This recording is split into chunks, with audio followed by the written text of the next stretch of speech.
सम्माने साधु समाजे हरते सत्गुण माताओ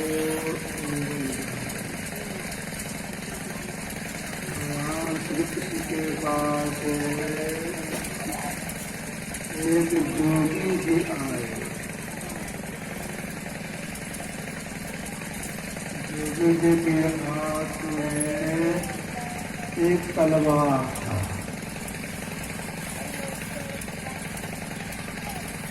जोगी ने वक्त से कहा कि मैं ऐसी साधना किया हूँ, मेरे दिल को कोई भी काट नहीं सकता है।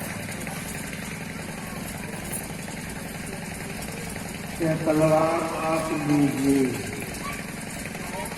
तो बोले जोगी जी बोले कौन किसी को क्या तलवार लीजिए? अब मेरे ऊपर जोर से वार हमको काट लिए, मेरा शरीर नहीं कटेगा। और मैंने की साधना की भगवान श्री कृष्ण जोगी जी के हाथ में अपने हाथ तलवार लिए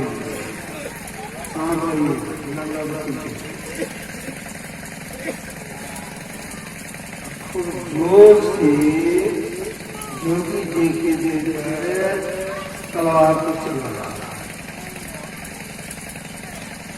जोगी जी का एक बाल भी नहीं कटा। आपसे तो बाहर आपको साधना बड़ी विचित्र है। मैं पूरे बल के साथ आप प्रवार किया, एक बाल भी आप काट नहीं करते। सही माने आप अच्छी साधना की, अच्छा ये काम किया। क्या तलवार अपने हाथ में आती है, मेरे देह पर वार किया और हमको काट लिया। जोगी तलवार का हाथ में ले लिए और बोले देखिए आपका देह बहुत कोमल है, आपको तलवार चलाना है, आपका देह कट आप मर जाएंगे, इसलिए मैं तलवार आप पर नहीं चलाऊंगा। आपको महान जोगी है, आप तलवार चले मेरा देह कट जाएगा, मैं मर जाऊंगा, आप हमको झील कर दीजिएगा। ऐसा सब ठीक है। जोगी की तलवार नहीं करती, खूब जोर से उनके शरीर पर चला, इतना उनके दिल बल पूरा बल लगा कर जोर से चला। तलवार दिल का आर पार कर गया, उनका देर नहीं था।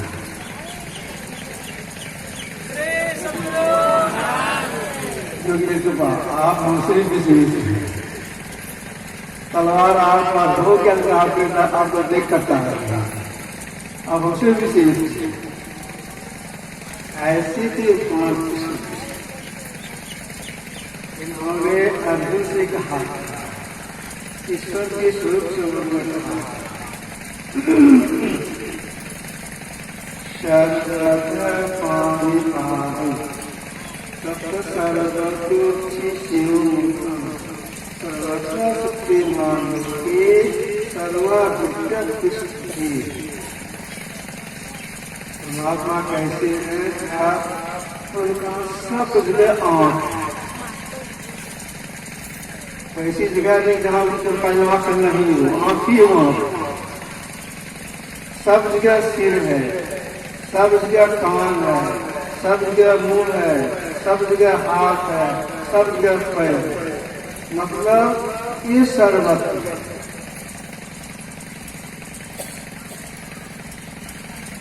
जो देह में समझने का ईश्वर शब्द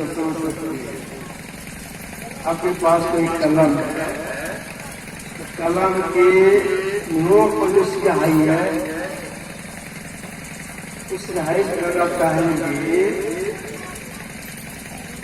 बंगला लिख सकते हैं, नहीं लिख सकते। स्याही के नोक पर जो कलम है उसमें सब भाषा घुसा, बंगला लिखे, हिंदी लिखे, अंग्रेजी लिखे, संस्कृत लिखे, उर्दू लिखे, जो कुछ लिखेंगे सब लिखाएंगे। उसी तरह से परमात्मा सर्वत्र है, सब जगह एक समान है। जो परमात्मा सर्वत्र है, एक समान है, ये सबसे पहले के, उससे पहले कुछ नहीं, सबसे पहले के लिए है। जो सबसे पहले की चीज होती है, उसके बाद जितनी चीजें होती हैं, पहले का अपेक्षा बाद की चीजें कुछ मोटी होती है। जैसे देखिए, ये जो 5 तत्व, मिट्टी, पानी, अग्नि, हवा, आकाश, 5 तत्व पहले बनाया।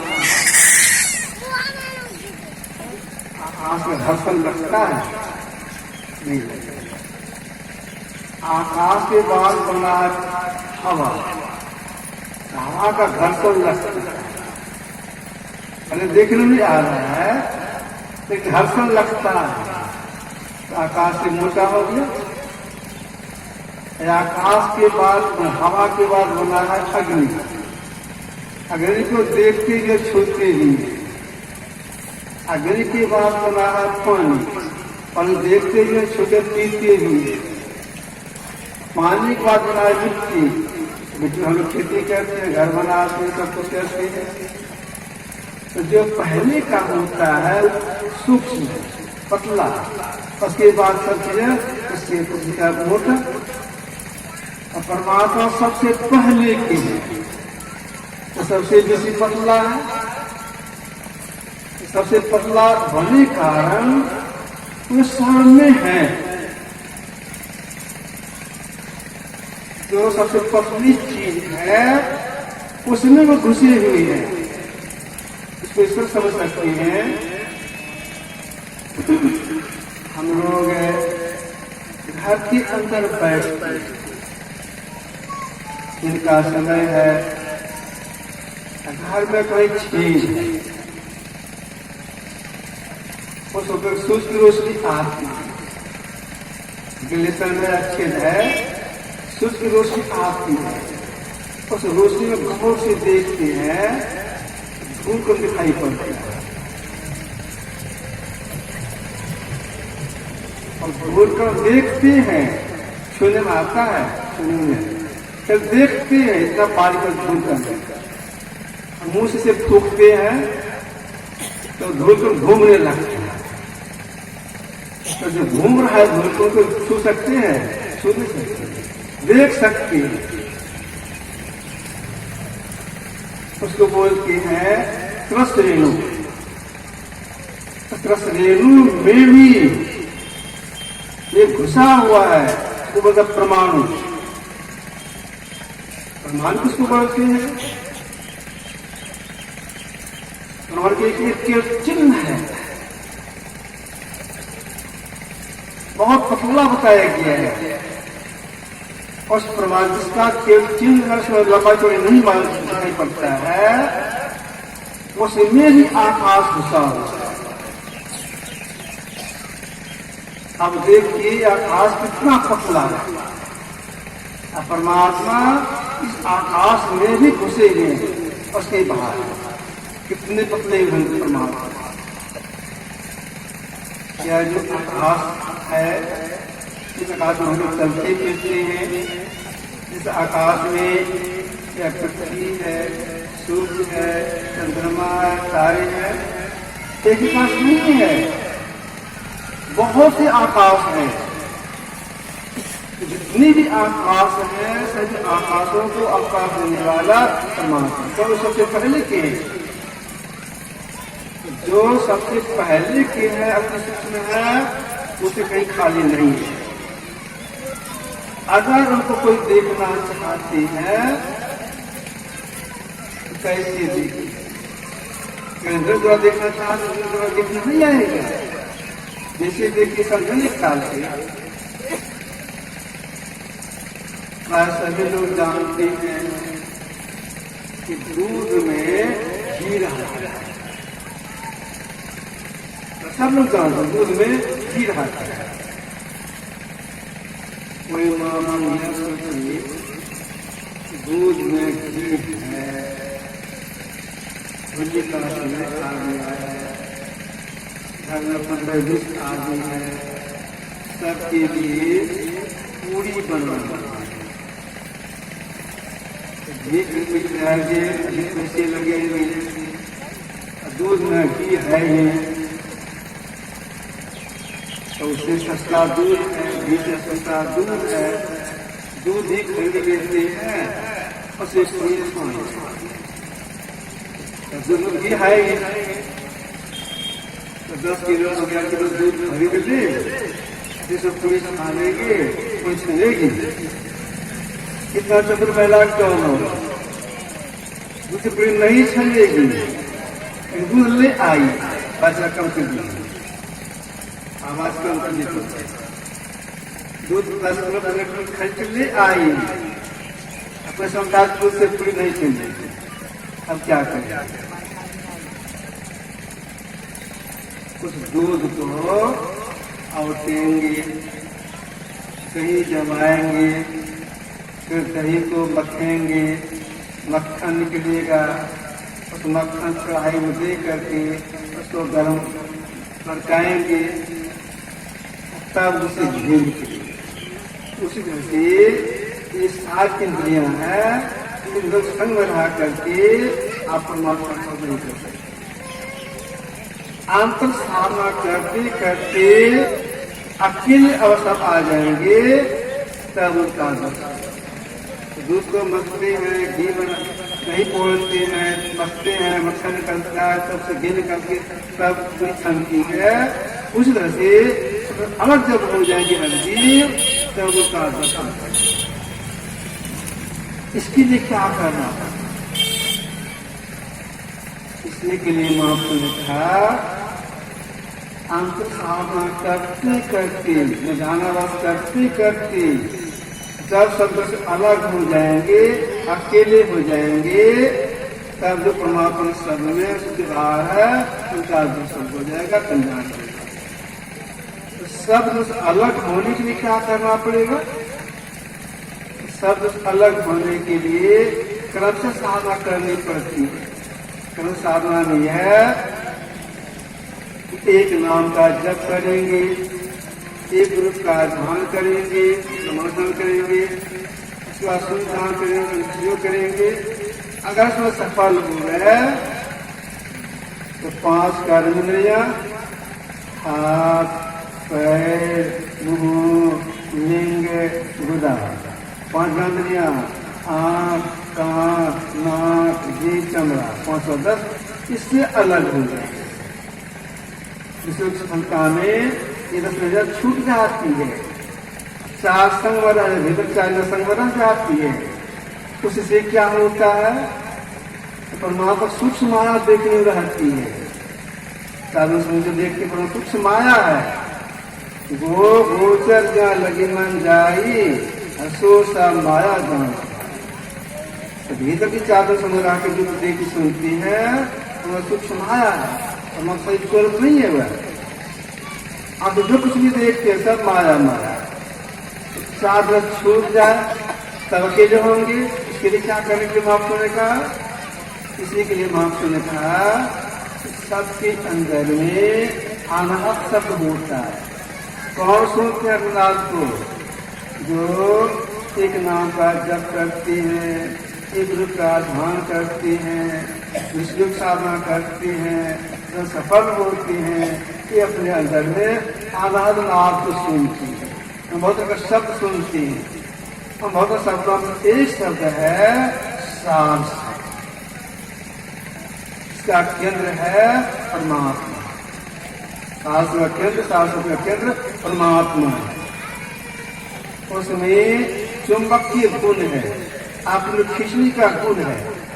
अगर वह सब पकड़ा चला जाए तो चार इंद्रियां का संस्तोष, तब जीव अकेले असमा करके जो सबसे पहले की परमात्मा है वह साक्षात्कार है, तब जी का परम कल्याण इस साधना में सफल हो जाए, हम जी का परम कल्याण हो जाए।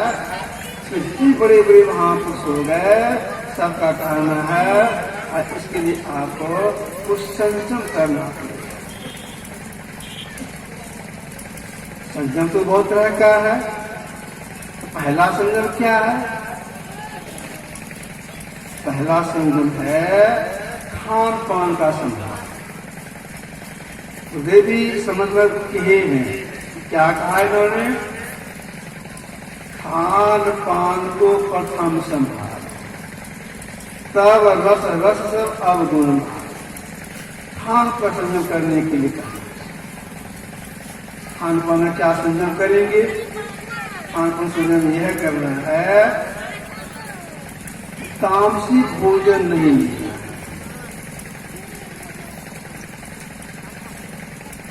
राशि भोजन नहीं लेना। तामसी राशि होने से मन विशेष चंचल होता है, उनका प्रभाव पड़ता है। सात्विक भोजन लेना चाहिए। सात्विक भोजन इसमें अधिक तेल मसाला नहीं, गरम मसाला नहीं, कीटा बेच के नहीं हो, हल्का नमक, हल्दी, थोड़ा सा मसाला, मसाला थोड़ा सा ये है, जीरा मिर्च, धनिया थोड़ा सा, वह भी बेसी नहीं, थोड़ा सा। बहुत लोग करते क्या है, बाजार से मसाला खरीदते, देखिए बाजार का मसाला शुद्ध नहीं होता है।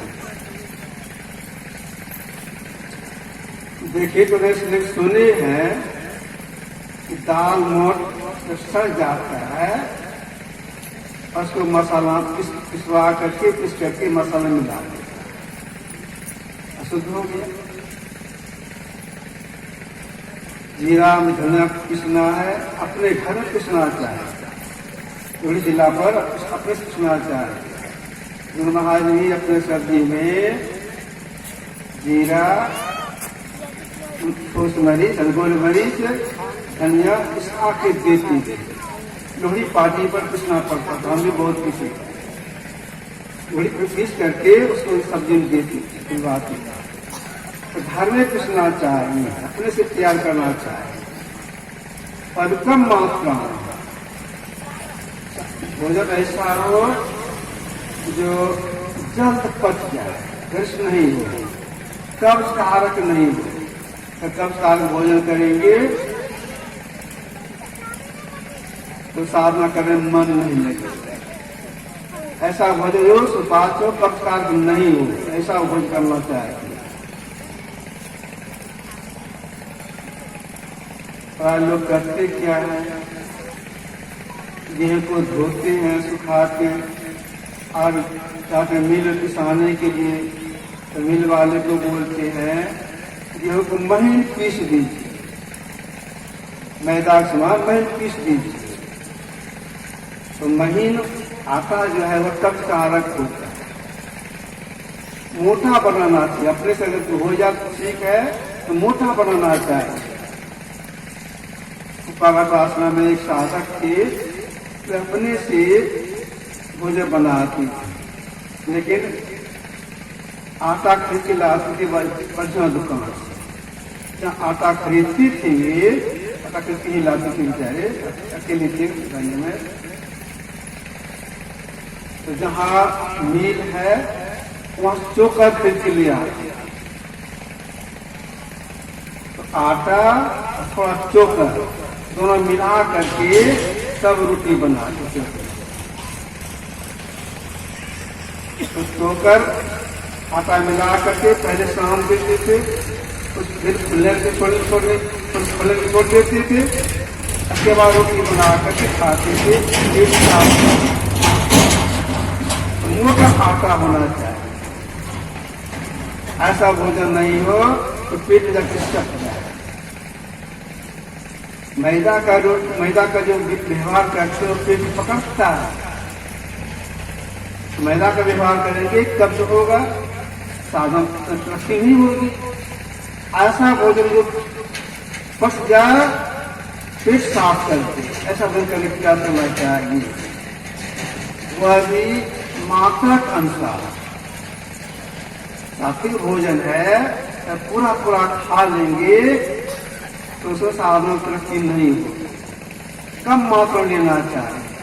इतने बड़े बड़े महापुरुषों सब यही किए हैं, भोजन कीजिए, सात्विक भोजन कीजिए, लेकिन भूख रख के भोजन कीजिए, भर पेट नहीं खाइए, हल्का भोजन कीजिए। तो भोजन सुंदर करने के लिए महापुरुषों ने कहा